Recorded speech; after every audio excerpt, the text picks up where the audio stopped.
Hi, my name is Jordan and today I'm going to show you how to make a Zentangle. So it is called a Zentangle because it looks like a tangled kind of mess of different patterns, and the Zen part comes from it being a meditative drawing technique. So it's made to make you feel calm and at peace with yourself. Alright, to begin you're going to want to grab your pencil and a square piece of drawing paper, and you're going to want to lightly draw little dots in each corner, just one dot for each corner, and this will be our guidelines to draw our border. So once you have your 4 dots drawn, you're just going to lightly draw a line connecting one dot to another, and this will make a border for our drawing.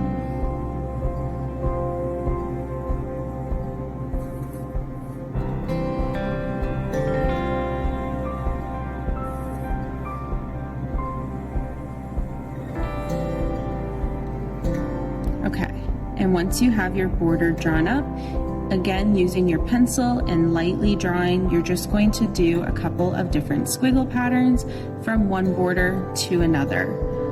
And this is entirely organic, whatever your brain and your heart wants to do. The only thing that you want to make sure of is that your spaces are big enough that you can draw little designs in them, but that are not so big that you're drawing the same design forever. And once you're satisfied, then we'll move on to the next step. Alright, for this next step, you're going to want to transition to your pen or your marker. Again, black is preferred, but you can use different colors. For example, I used orange for one of my Zentangles earlier, but for this one, I'll be using black. So you're just going to want to start off by choosing a section that you'll be doing a pattern in.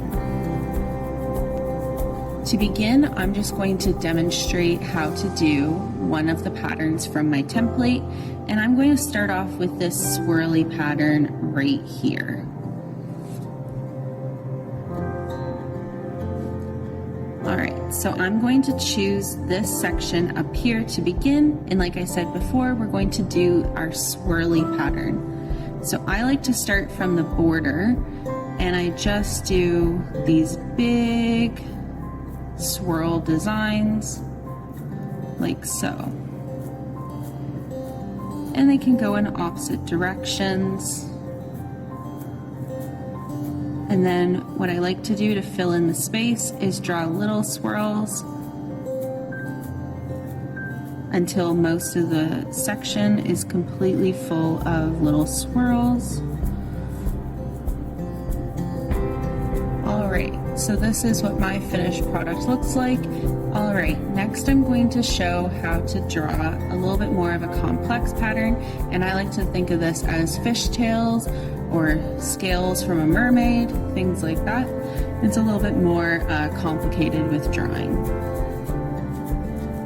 So again, you're just going to want to pick a section. I think I'm going to do this bigger section here, and just for ease of drawing, I'm actually going to turn my page so that I can draw like so. So I'm just going to start in this bottom section and draw one hump. Then from the center of this one, I'm going to extend 2 humps outwards, and I'm going to repeat the pattern like this until this entire section is full. Alright, so this is what that kind of fish scale pattern looks like when it's completed in the section. And then I'm finally going to show you a bit more of a complicated pattern, and it is going to be this kind of bubble, or I like to think of it as garden stone pattern.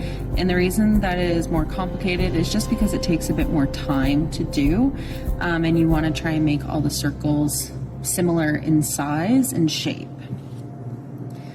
So again, we're just going to choose a section to work with. I'm going to choose this one here.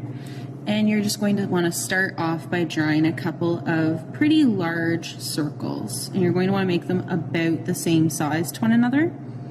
they can extend off of the section that you're working on. And once you're satisfied with the amount of larger circles you have, you can then do a couple of medium-sized ones. So you're just going to shrink down the size a little bit and continue filling in these blank spaces.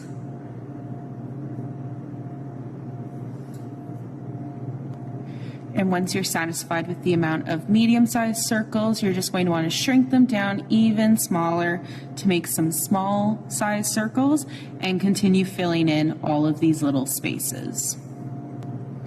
Okay, and once you're satisfied with how many small circles you have, what I like to do is just add in little dots. So I'm not drawing circles anymore, I'm just adding in little speckled dots in all of these remaining spaces.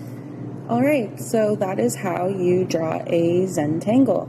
And although I did show a couple of different patterns, there's many on the internet that you can draw inspiration from, or you can just use your imagination and draw whatever feels right for you as you draw. Thank you so much. Have a